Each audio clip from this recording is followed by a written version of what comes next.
بسم اللہ الرحمن الرحیم۔ اللہ راضی ہوتا ہے تو 8 نشانیاں ظاہر ہوتی ہیں۔ اللہ کی اپنے بندے سے محبت کی نشانیاں، اگر کسی میں ایک نشانی بھی ظاہر ہو جائے تو سمجھ لینا کہ اللہ اس سے محبت کرتا ہے۔ ناظرین، سب سے پہلی نشانی، اللہ پاک جس کو دین کی سمجھ عطا فرماتا ہے، دین سے جوڑ دیتا ہے تو اسے اپنا محبوب بنا لیتا ہے۔ حضرت عبداللہ بن مسعود رضی اللہ تعالی عنہ سے مروی ہے کہ رسول کریم صلی اللہ علیہ وآلہ وسلم نے ارشاد فرمایا کہ اللہ پاک تمہارے درمیان اخلاق بھی تقسیم کرتا ہے، جس طرح رزق تقسیم کرتے ہیں۔ اللہ پاک دنیا اس کو بھی دیتا ہے جو اللہ پاک کا پیارا ہو یا نہ ہو، لیکن اللہ پاک دین کی سمجھ صرف اسے دیتا ہے جو اللہ پاک کا محبوب ہوتا ہے۔ عبادت کی محبت، قرآن کی محبت، اللہ پاک کی محبت، اللہ کے ذکر سے محبت، رسول کریم صلی اللہ علیہ وآلہ وسلم پر درود و سلام بھیجنے کا شوق اور تڑپ، یہ وہ چیزیں ہیں جو اس بات کی نشانی ہے کہ اللہ نے اسے بہت پیارا بنا لیا ہے۔ دوسری نشانی، رسول کریم صلی اللہ علیہ وآلہ وسلم نے فرمایا کہ اللہ جسے اپنا بناتا ہے تو پھر اس پر تھوڑی سی آزمائش بھی ڈالتا ہے، یعنی اللہ پاک دیکھنا یہ چاہتا ہے کہ یہ بندے میرے فیصلے پر راضی ہوتا بھی ہے یا نہیں۔ جو راضی ہو جائے اللہ پاک اسے دنیا میں بھی راضی کرتے ہیں اور آخرت میں بھی راضی کریں گے۔ جو اس وقت بکراہٹ کا شکار ہو جائیں کہ یہ کیا ہو گیا میرے ساتھ، میں تو نماز بھی پڑھتا ہوں، قرآن پاک کی تلاوت بھی کرتا ہوں، پھر مجھے بخار کیوں آ گیا، میں تو دین کا کاربند ہوں، مجھے کیوں فکر ہو رہی ہے، تو ایسا نہیں سوچنا چاہیے۔ حضرت بلال حبشی رضی اللہ تعالی عنہ سے کسی نے پوچھا کہ آپ بڑی توحید کی باتیں کرتے ہیں تو آپ کو اتنی بری طرح سے مار کیوں پڑتی ہے؟ تو آپ رضی اللہ تعالی عنہ نے فرمایا کہ تم بھی تو بازار جا کر برتن خریدنے سے پہلے اسے بجا کر دیکھتے ہو کہ مٹی صحیح طریقے سے لگی ہے یا نہیں۔ بس اللہ نے بھی مجھے آزمایا تھا۔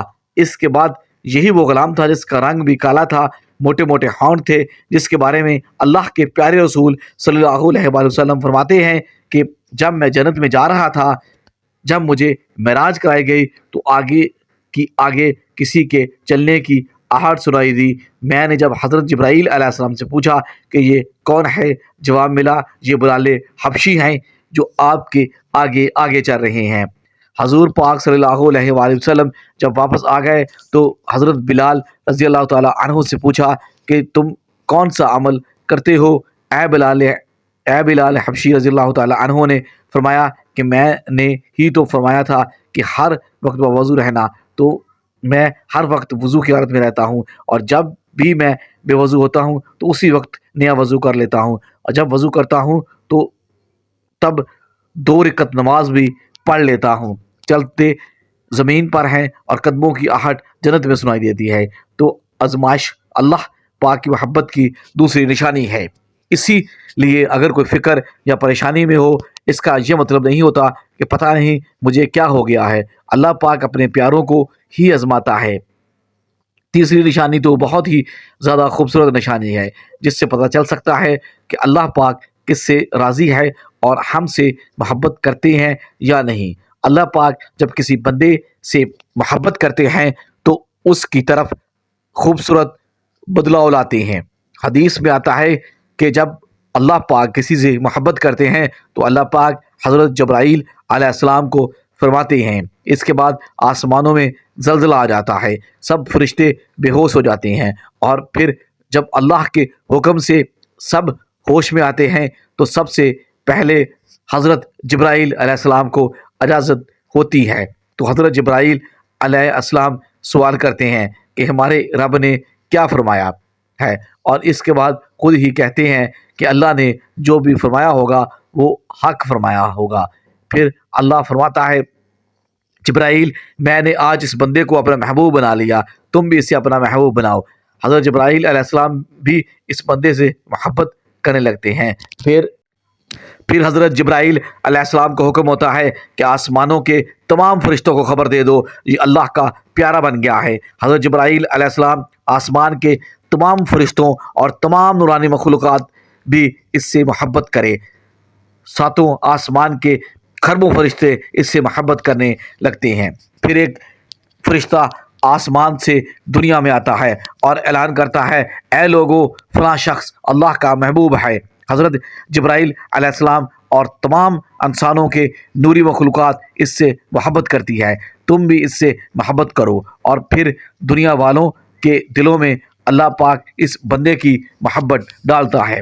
تو اس لیے دنیا میں دو کام ضرور کرو جس کو کرنے سے اللہ ہم سے راضی ہو جائے، ہمیں اپنا محبوب بنا لے، انشاءاللہ دنیا اور آخرت میں کامیاب ہو جاؤ گے۔ حضرت عبداللہ بن عباس رضی اللہ تعالیٰ عنہ فرماتے ہیں کہ جب نیکیاں قبول ہو جاتی ہیں تو انسان کے جسم میں یہ 5 نشانیاں ظاہر ہوتی ہیں۔ نمبر 1، جب انسان کی نیکی قبول ہو جاتی ہے تو اس کی وجہ سے اس کے چہرے پر عجیب سی رونق آ جاتی ہے، یعنی وہ انسان دنیا کے سامنے اپنی خوشی کا اظہار اپنی مسکراہٹ اور بشاشت کے ساتھ کرتا ہے۔ وہ ہر ایک وقت خوش رہتا ہے، بلکہ یوں لگتا ہے کہ اس دنیا میں اس سے بڑا پرسکون اور وقار والا کوئی نہیں ہے، لگتا ہے کہ اسے دنیا کا کوئی غم ہی نہ ہو۔ یہ خوشی ہر ایک کو نصیب نہیں ہوتی۔ نمبر 2، اس کا دل روشن ہو جاتا ہے، یعنی وہ ہر وقت اللہ کے وعدوں پر امید رکھتا ہے۔ اس کے پاس کچھ ہو نہ ہو لیکن اس کے دل میں اتنی خوشی ہوتی ہے کہ اس کو کوئی پرواہ ہی نہیں ہوتی۔ اور یاد رکھنا چاہیے کہ امیر انسان مال سے نہیں بلکہ امیر ہمیشہ دل سے بنتا ہے۔ حضرت علی رضی اللہ تعالیٰ عنہ فرماتے ہیں کہ دولت مٹی کی طرح ہے اور مٹی کو پیروں کے نیچے رکھنا چاہیے، اگر سر پر چڑھاؤ گے تو وہ قبر بن جائے گی، اور قبر زندہ لوگوں کے لیے نہیں ہوتی۔ نمبر 3، جب کسی کی نیکیاں قبول ہو جاتی ہے تو اس کے جسم میں نیکی کی طاقت آ جاتی ہے اور شیطان اسے گمراہ نہیں کر سکتا۔ شیطان سے بچنے کی قوت اللہ اور اس کے جسم میں پیدا کر دیتا ہے۔ نمبر 4، وہ اپنے مال اور دولت میں فراوانی پیدا کرتا ہے، یعنی اللہ اس کے رزق میں برکت عطا کرتا ہے۔ وہ چاہے لوگوں پر بھی کتنا بھی خرچ کرے، ضرورت مندوں کو کتنا بھی بانٹے، اس کی دولت میں کمی نہیں ہوتی۔ حضرت علی رضی اللہ تعالیٰ عنہ فرماتے ہیں نصیب کا رزق انسان کو ایسے تلاش کرتا ہے جیسے مرنے والے کو اس کی موت۔ نمبر 5، لوگوں کے دلوں میں اللہ اس کی محبت پیدا، یعنی جب اللہ اپنے بندے سے خوش ہوتا ہے تو اس وقت اس کی محبت لوگوں کے دلوں میں پیدا کر دیتا ہے۔ ناظرین، اب ہم آپ کو بتاتے ہیں عورت کی ذمہ داری کیا ہے۔ حضرت علی رضی اللہ تعالیٰ عنہ نے فرمایا عورت کی سب سے بڑی ذمہ داری کیا ہے۔ حضرت علی رضی اللہ تعالیٰ عنہ کی خدمت میں ایک شخص آیا اور دست ادب کو جوڑ کر عرض کرنے لگا، یا علی، میری بیوی میرے گھر کا کام صحیح نہیں کرتی، نہ میرے کپڑوں کی دیکھ بھال کرتی ہے، نہ گھر کی صفائی ٹھیک طرح سے کرتی ہے، تو کیا میرا ڈانٹنا غصہ کرنا صحیح ہے؟ بس یہ کہنا تھا تو حضرت علی رضی اللہ تعالیٰ عنہ نے فرمایا، اے شخص، کس نے کہا ہے کہ تمہاری بیوی پر تمہارے گھر کا کام واجب ہے؟ یاد رکھنا، اسلام نے عورت کی عزت کو جتنا بلند کیا ہے اتنا کسی مذہب نے نہیں کیا۔ میں نے اللہ کے رسول صلی اللہ علیہ وآلہ وسلم سے سنا ہے کہ عورت کی سب سے بڑی ذمہ داری یہ ہے کہ وہ اولاد کی اچھی پرورش کرے اور وہ اپنی اولاد کا خیال رکھے، لیکن اگر اپنی اولاد کی پرورش کرنے کی اجرت شوہر سے مانگنا چاہے تو وہ بھی مانگ سکتی ہے۔ اور تم گھر کے کام کی بات کر رہے ہو، خوشی سے گھر کا کام عورت کرتی ہے، گھر کو سنبھالتی ہے تو یہ اس کی عظمت ہے، یہ اس کا بڑا پن ہے، اس کا شکریہ ادا کیا کرو، اس کا احترام کیا کرو۔ میں نے اللہ کے رسول کریم صلی اللہ علیہ وآلہ وسلم سے سنا ہے کہ جس وقت عورت اپنے گھر کا کام کرتی ہے اس وقت اللہ اپنے فرشتوں کو زمین پہ بھیجتا ہے اور کہتا ہے کہ جب تک یہ عورت گھر کا کام کرتی رہے اس کے لیے عبادت لکھتے رہو۔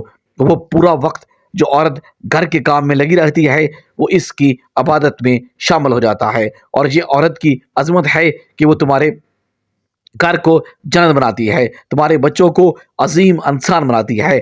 لیکن اگر کوئی عورت پر ظلم کرے، گھر کے کام کی وجہ سے اسے ٹوکتا رہے، اس پر ظلم کرتا رہے، تو روز محشر میں اللہ اس انسان کو گدھے کی شکل میں اٹھائے گا اور دوزخ کا ایک دروازہ ان لوگوں کے لیے کھولا جائے گا اور یہ کہا جائے گا کہ یہ وہ انسان ہیں جنہوں نے اپنی ہی عورتوں پہ ظلم کیا، ان کو حقیر سمجھا اور ان کو غلام سمجھا۔ ناظرین، اب ہم آپ کو بتاتے ہیں کہ حضرت علی رضی اللہ تعالیٰ عنہ نے فرمایا گھر میں عورت کا رونا کیسا ہے، عورت پہ ظلم کرنے کی کیا سزا ہے۔ حضرت علی رضی اللہ تعالیٰ عنہ راستے سے گزر رہا تھے کہ دیکھا کہ ایک شخص اپنی بیوی پر ظلم کر رہا تھا۔